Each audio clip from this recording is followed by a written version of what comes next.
நம்ம பிறந்தவுடன் 7வது நாளில் தங்கமோ, வெள்ளியோ, செப்போ ஏதோ ஒன்று அத்தை காப்பு நமக்கு வரும்.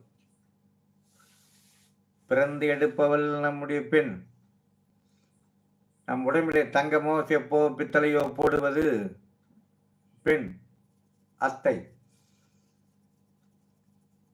நாம் திருமணம் செய்து கொள்வது ஒரு பெண். அந்த திருமணத்திற்கு மாங்கல்யம் சூட்டுகின்ற போது தங்கையோ அக்காவோ அந்த காமாட்சி அம்மன் விளக்கை ஏந்தி நிற்க வேண்டும். எவ்வளவு மதிப்பை கொடுத்திருக்கிறோம், நம்முடைய முன்னோர்கள் எவ்வளவு மதிப்பு கொடுத்திருக்கிறார்கள் என்பதை மட்டும்தான் நாம் சிந்தித்து பார்க்க வேண்டும். நம்ம குழந்தை பெற்றெடுப்பது நம்முடைய தாய். நம் உடம்பிலே காப்பு போடுவது தங்கமோ, செப்போ, இல்லை ஏதோ ஒரு உலோகம் போடுவது அத்தை.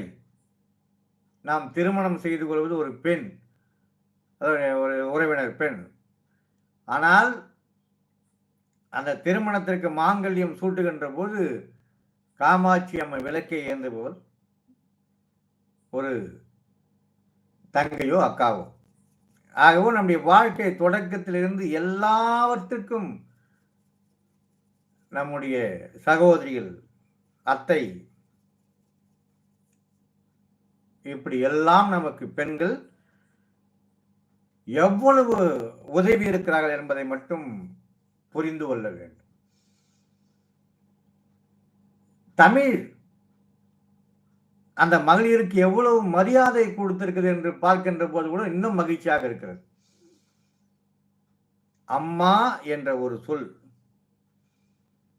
நான் அடிக்கடி சொல்லிக் கொண்டே இருக்கிறேன், என்றும் சொல்ல வேண்டும் என்று நினைக்கிறேன், மீண்டும் சொல்ல வேண்டும் நினைக்கிறேன். அம்மா என்ற முதல் வார்த்தை உயிர் எழுத்து. நாம் உயிர். இம் என்ற மெய் எழுத்து, உயிர்மை என்ற எழுத்து மா, உயிர்மை எழுத்து.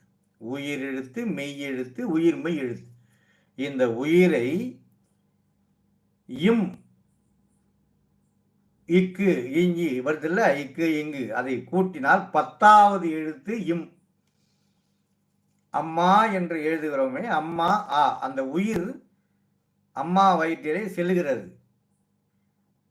இந்த உயிர் ஆ உள்ளே செல்கிறது. இம் 10வது எழுத்து. 10 மாதம் இந்த மெய்யை உடம்பாக, அந்த கருவை உடம்பாக மாற்றுகிறது. 10 மாதம் ப்ராசஸ் நடக்குது. 10 மாதம் கழித்து உயிர் மெய்யாக, உயிரையும் மெய்யா சேர்த்த ஒரு உடலை நமக்கு தருகிறார். இதுக்குத்தான் நம்முடைய முன்னோர்கள் அம்மா என்ற வார்த்தையை உருவாக்கினார். உலகத்தில் இப்பேற்பட்ட சிறப்பு வாய்ந்தது எதுவும் இல்லை என்பது நாம் புரிந்து கொள்வதற்கு இதெல்லாம் நமக்கு பயன்படுது. ஆகவே அந்த அம்மாவை அவர்களுக்கு வாழ்த்துக்களை தெரிவிக்க வேண்டும். வாழ்த்துக்கள் ஒன்றும் ஆசீர்வாதம் செய்யும். இந்த உலகத்திற்கு என்னை தந்திருக்கிற நன்றி, ஆசீர்வாதம். அதன் பிறகு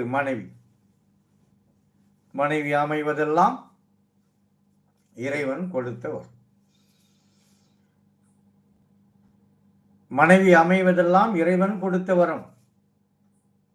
இறைவா, உன்னை சொல்லி குற்றமில்லை, நீ இப்படி செய்து விட்டாய், சரி, மகிழ்ச்சி, ஏற்றுக்கொள்கிறேன். அதன் பிறகு அக்கா, தங்கை. நான் வாழ்க்கை துணையை தேர்ந்தெடுக்கின்ற போது மாங்கல்யம் சூட்டுகின்ற போது மங்களகரமாக விளக்கை ஏற்றி நிற்கக்கூடிய. நான் பிறந்த போது எனக்கு தங்கத்தையோ வெள்ளியோ அணிவித்தவள் என்னுடைய அத்தை. ஆகவே நம்மை சுற்றியெல்லாம் நாம் சிறப்பு செய்து கொண்டுதான் இருக்கிறோம். இருந்தாலும்